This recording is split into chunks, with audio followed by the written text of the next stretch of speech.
और अनुच्छेद 3 में कहा गया नए राज्यों का निर्माण और वर्तमान राज्यों के क्षेत्रों, सीमाओं या नामों में परिवर्तन।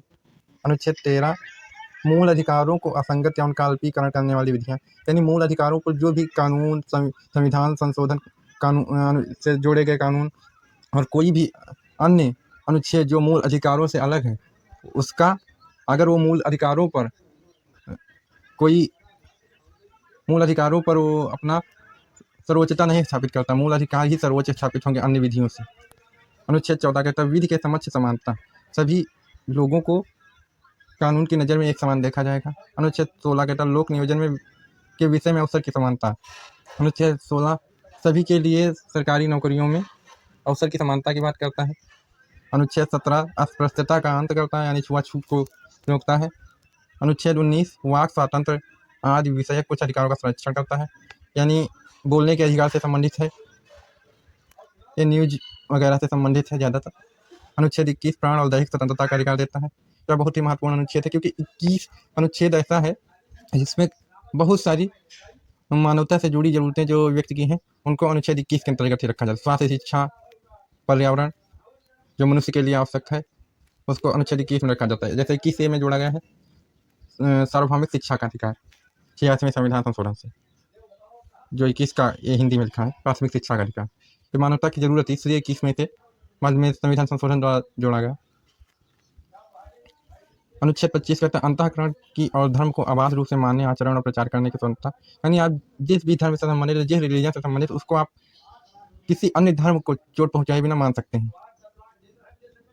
अनुच्छेद 30 कहता है शिक्षा संस्थानों की स्थापना और प्रशासन करने का अल्पसंख्यक वर्गों का अधिकार है, यानी जो जैसे मुस्लिम हो गए, क्रिश्चियन हो गए, इन सभी को अपने शिक्षण संस्थान, इंस्टीट्यूशन खोलने की परमिशन है, जो जिनका वित्त पोषण ये स्वयं भी कर सकते हैं और सरकार भी कुछ इनको सुविधाएं देती है। अनुच्छेद 21 कहता है कुछ निदेशक तत्वों को प्रभावी करने वाली विधियों की वृत्ति DPSP को प्रभावी करने वाली कुछ जो विधियां हैं उनको इसमें वर्णित किया गया है। अनुच्छेद 32 मौलिक अधिकारों को प्रवर्तित कराने के लिए रिट सहित उपचार, सुप्रीम कोर्ट जो 5 प्रकार की रिट निकालता है उनके बारे में अनुच्छेद 32 में बताया गया है। इसको बाबा साहब ने कहा था, ये संविधान की आत्मा कहा था बाबा साहब ने अनुच्छेद 32 को। सुप्रीम कोर्ट 5 प्रकार की जो रिट निकालता है, बंदी, प्रत्यक्षीकरण, परमादेश, अधिकार परीक्षण और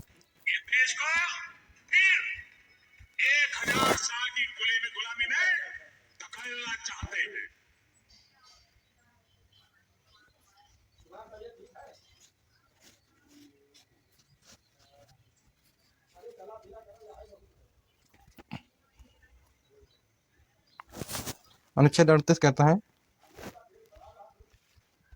अनुच्छेद 38 में वर्णित है राज्य लोक कल्याण की अभिवृद्धि के लिए सामाजिक व्यवस्था बनाएगा। अनुच्छेद 33 से लेकर अनुच्छेद 51 तक DPSP यानी राज्य के नीति निर्देशक तत्व जो हैं उनके बारे में बताया गया है। और अनुच्छेद 38 उसी के अंतर्गत बताता है कि राज्य लोक कल्याण की अभिवृद्धि के लिए सामाजिक व्यवस्था बनाएगा। अनुच्छेद 40 ग्राम पंचायतों का संगठन कैसा होगा, इसके बारे में अनुच्छेद 40 बताता है। अनुच्छेद 44 बताता है नागरिकों के लिए एक समान नागरिक संहिता होगी। भारत का एकमात्र राज्य जो अभी वर्तमान में है गोवा में नागरिकों के लिए एक समान नागरिक संहिता लागू है। और ऐसी वर्तमान में संकल्पनाएं चल रही, बातचीत चल रही कि यह बहुत जल्द ही पूरे भारत में इसके लिए विचार विमर्श जारी है। Common civil code. अनुच्छेद 45 6 वर्ष से कम आयु वाले बालकों के लिए निःशुल्क और अनिवार्य शिक्षा को बंद करता है। अनुच्छेद 45। अनुच्छेद 46 अनुसूचित जातियों, अनुसूचित जनजातियों और कमजोर वर्गों की शिक्षा और अर्थ संबंधी हितों की अभिवृद्धि से संबंधित अनुच्छेद 46। अनुच्छेद 50 कार्यपालिका से न्यायपालिका के पृथक्करण करने के बारे में बात करता है। कार्यपालिका अनुच्छेद 50 से कार्यपालिका अलग होगी, अपना कार्य करेगी, और न्यायपालिका अपना अलग कार्य करेगी। दोनों के हित टकराव से बचने के लिए इसे हमारे संविधान में शामिल किया गया है। अनुच्छेद 51 में अंतर्राष्ट्रीय शांति और सुरक्षा की अभिवृद्धि से संबंधित है।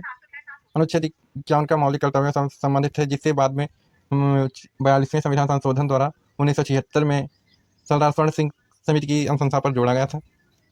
अनुच्छेद 72 क्षमा आदि की कुछ और मामलों में दंडादेश, निलंबन, परिहार और लघुकरण की राष्ट्रीय शक्ति से संबंधित है। यानी अनुच्छेद जो 72 72 में राष्ट्रपति के क्षमादान से संबंधित है। राष्ट्रपति क्षमादान दे सकता है या किसी भी सजा को कम कर सकता है या माफ़ कर सकता है, इससे संबंधित है अनुच्छेद 72।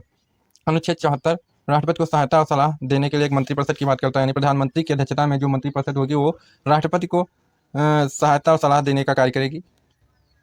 अनुच्छेद 78 राष्ट्रपति को जानकारी देने आदि के संबंध में प्रधानमंत्री के कर्तव्य का वर्णन करता है। अनुच्छेद 110 धन विधेयक की परिभाषा के बारे में बताता है। अनुच्छेद 112 ये बजट के बारे में बताता है। अनुच्छेद 112 में बजट का वर्णन किया गया, जिसे फाइनेंशियल स्टेटमेंट के नाम से हमारे संविधान में वर्णित किया गया है। अनुच्छेद 123 संसद के विश्रांतिकाल यानी संसद जब नहीं चल रहा हो उस समय अध्यादेश प्रख्यापित करने के राष्ट्रपति की शक्ति के बारे में वर्णित किया गया है। और अनुच्छेद 213 में इसी प्रकार का वर्णन राज्य के बारे में राज्यपाल के पास ऐसी शक्तियाँ हैं। अनुच्छेद 143 उच्चतम न्यायालय से परामर्श करने की राष्ट्रपति की शक्ति के बारे में वर्णन करता है। अनुच्छेद 155 राज्यपाल की नियुक्ति से संबंधित है। अनुच्छेद 161 क्षमा आदि के कुछ मामलों दंडादेश के निलंबन और परिहार या अलगकरण की राज्यपाल की शक्ति के बारे में वर्णन है। जैसा कि यहाँ पर अनुच्छेद 72 में राष्ट्रपति के पास शक्तियाँ थी, वैसी ही कुछ शक्तियाँ राज्यपाल के बाद अनुच्छेद 161 में वर्णन की गई है। लेकिन राष्ट्रपति मार्शल लॉ और को माफ़ कर सकता है, लेकिन राज्यपाल मार्शल लॉ और मौत की सज़ा को माफ़ नहीं कर सकता। राज्यपाल को सहायता देने के लिए एक मंत्रिपरिषद होगी मुख्यमंत्री की अध्यक्षता में, उसका वर्णन अनुच्छेद 163 में किया गया है।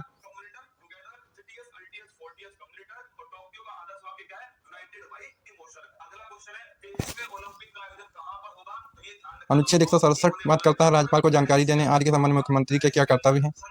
अनुच्छेद 169 राज्यों में विधान परिषदों का उत्साधन या सृजन के बारे में बात करता है कि कैसे विधान परिषदों का सृजन किया जाएगा और कैसे उनका विघटन समापन सत्रावसान किया जाएगा, इसके बारे में अनुच्छेद 169 वर्णित करता है। अनुच्छेद 200 में विधेयकों पर अनुमति के बारे में वर्णन किया गया है।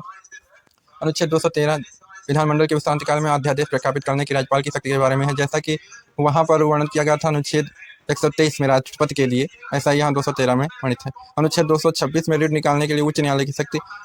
उच्च न्यायालय 6 प्रकार की ऋण निकाल सकता है और उच्चतम न्यायालय अनुच्छेद 32 के अंतर्गत 5 प्रकार की ऋण निकाल सकता है। अनुच्छेद 239 का दिल्ली के संबंध विशेष उपबंध से संबंधित है, जहाँ ए या का वर्णन होता है अनुच्छेद के साथ, वहाँ पर उससे संविधान संशोधन द्वारा जोड़ा गया होता है। अनुच्छेद 249 राज्य सूची के विषय के संबंध में राष्ट्रीय हित में कानून बनाने की संसद की शक्ति है, यानी जब किसी भी राज्य सूची के विषय में राज्यसभा ऐसा करने के लिए प्रस्ताव पारित कर देती है, राज्य के विधानमंडल द्वारा ऐसा प्रस्ताव पारित किया जाता है कि इस पर संसद द्वारा कानून बनाया जाए, तो ऐसा संसद कर सकती है। अनुच्छेद 262 में अंतर्राज्यीय नदियों या नदी घाटियों के जल विवाद संबंधी विवादों का न्याय निर्णय के बारे में वर्णन है, जैसा कि वर्तमान में चल रहा कावेरी नदी जल विवाद 3 राज्य इसमें शामिल हैं और ऐसा करने के लिए अंतर्राज्यीय नदी बोर्ड बनाया गया है। अनुच्छेद 263 अंतर्राज्यीय परिषद के संबंध में उपबंध है। अनुच्छेद 265 विधि के प्राधिकार के बिना करों का निरूपण न किया जाना, जब तक ऐसा विधि में वर्णित न हो तब तक किसी भी प्रकार का कर लगाया जाना अमान्य होगा। अनुच्छेद 265 वर्णित करता है। अनुच्छेद 275 कुछ राज्यों को संघ से अनुदान देने के बारे में वर्णन करता है। अनुच्छेद 280 वित्त आयोग के बारे में वर्णन करता है। वर्तमान में एन.के. सिंह वित्त आयोग के अध्यक्ष हैं। ये 15वां वित्त आयोग है जिसके अध्यक्ष एन.के. सिंह हैं।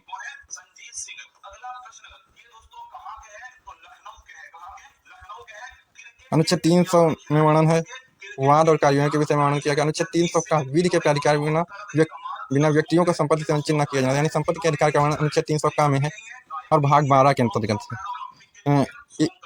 यह अधिकार पहले मूल अधिकार में शामिल था, 7 मूल अधिकार थे, लेकिन 44वें संविधान संशोधन द्वारा इसे मूल अधिकार से निकालकर विधिक अधिकार बना दिया गया और संपत्ति का अधिकार 300 का के अंतर्गत आ गया। अनुच्छेद 311 संघ या राज्य के अधीन सिविल हैसियत में नियोजित व्यक्तियों का परिचित किया जाना, पद से हटाया जाना, इन सब के बारे में अनुच्छेद 311 में वर्णन है। अनुच्छेद 312 अखिल भारतीय सेवाएं, जैसे पूरे भारत के लिए जैसी सेवाएं सृजित की जाती हैं उनके बारे में वर्णन है। अनुच्छेद 315 में संघ और राज्यों के लिए लोक सेवा आयोग का वर्णन है। लोक सेवा से संबंधित आयोग गठित किया गया था, इसके बारे में ध्यान रखना। अनुच्छेद 320 लोक सेवा आयोग के कृत्य क्या होंगे, क्या कार्य होंगे लोक सेवा आयोग के, उसके बारे में वर्णन किया गया अनुच्छेद 320 में। अनुच्छेद 323 का प्रशासनिक अधिकरण के बारे में, ट्रिब्यूनल के बारे में वर्णन किया गया। अनुच्छेद 324 में निर्वाचनों के अधीक्षण निर्देशन और नियंत्रण का निर्वाचन आयोग में निहित होना, इसके बाद निर्वाचन आयोग का वर्णन अनुच्छेद 324 के अंतर्गत किया गया है, जो पूरे भारत में इलेक्शन कराने की जिम्मेदारी होगी। अनुच्छेद 330 में लोकसभा अनुसूचित जातियों और अनुसूचित जनजातियों के लिए स्थानों का आरक्षण के विषय में वर्णन किया गया है। अनुच्छेद 335 में सेवाओं और पदों के लिए अनुसूचित जातियों और जनजातियों के दावे का वर्णन किया गया है। यानी अनुसूचित जातियों और जनजातियों के लिए जो आरक्षण की व्यवस्था अनुच्छेद 335 में उसका वर्णन किया गया है। और 352 के अंतर्गत अनुच्छेद 352 में आपात की घोषणा, राष्ट्रीय आपातकाल की घोषणा की जाती है। अनुच्छेद 352 के अंतर्गत अनुच्छेद 356 के अंतर्गत राज्यों में संवैधानिक तंत्र विफल होने जाने की दशा में आपातकाल लगाने के उपबंध है। सबसे अधिक बार आपातकाल किस राज्य में लगाया गया है? तो पंजाब राज्य ऐसा जहाँ पर सबसे अधिक बार राज्य आपात की घोषणा की गई है। अनुच्छेद 360 में वित्तीय आपात के बारे में बंद है। अनुच्छेद 360 में वित्तीय आपात के बारे में बंद है, जो अभी तक एक भी बार नहीं लगाया गया है। अनुच्छेद 365 में संघ द्वारा दिए गए निर्देशों का पालन करने में, उनको प्रभावी करने में सफलता का प्रभाव क्या होगा, इसके बारे में वर्णन है। अनुच्छेद 368 में संविधान संशोधन की शक्ति का वर्णन है। और अनुच्छेद 370 में संविधान का संशोधन जम्मू कश्मीर से संबंधित था, जिसे अब अंशतः समाप्त कर दिया गया है। आइए मित्रों देखते हैं संविधान की अनुसूचियों के बारे में। ये भी एम लक्ष्मीकांत की पुस्तक से दिया गया है। प्रथम अनुसूची राज्यों के नाम और उनके न्यायिक क्षेत्र के बारे में वर्णन करती है। जो अनुच्छेद 1 से 4 तक का में वर्णन है। संघ राज्य क्षेत्रों के नाम और उनकी सीमाओं के बारे में भी वर्णन है इसमें। यानी राज्यों के नाम, उनके न्यायिक क्षेत्र, कहाँ तक उसकी न्यायिक सीमा है, और संघ राज्य क्षेत्रों के नाम और उनकी सीमाओं का वर्णन है।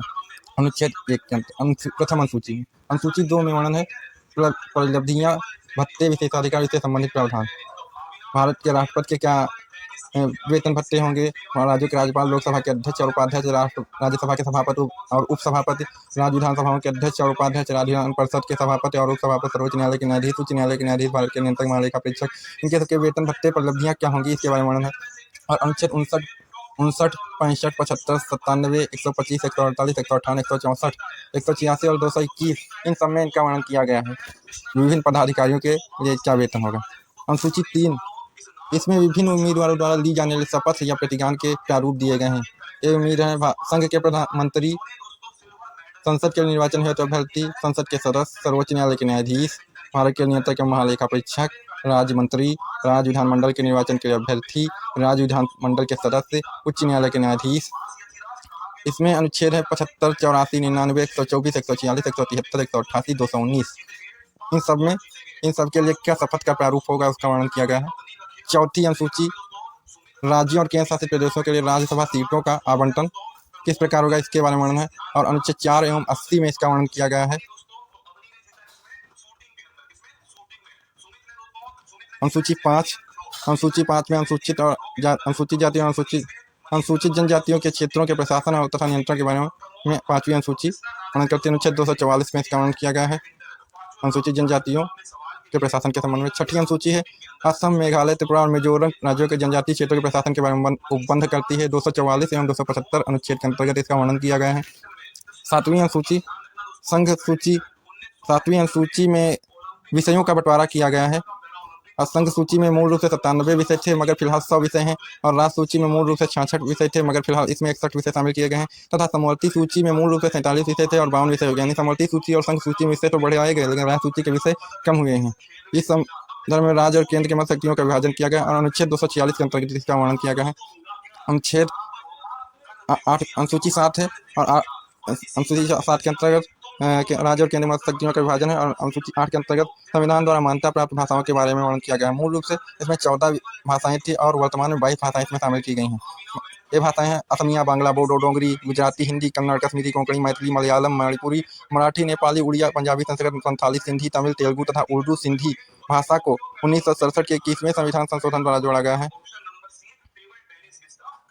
कोंकणी, मणिपुरी और नेपाली को 1992 के 71वें संविधान संशोधन द्वारा जोड़ा गया। कोंकणी, मणिपुरी और नेपाली को 1992 के 71वें संविधान संशोधन अधिनियम द्वारा जोड़ा गया। और बोडो, डोगरी, मैथिली और संथाली को 2003 के 92वें संविधान संशोधन द्वारा जोड़ा गया। उड़िया का नाम बदलकर 2011 में ओडिया कर दिया गया। 9वीं अनुसूची है भू सुधारों और जमींदारी प्रणाली के उन्मूलन से संबंधित।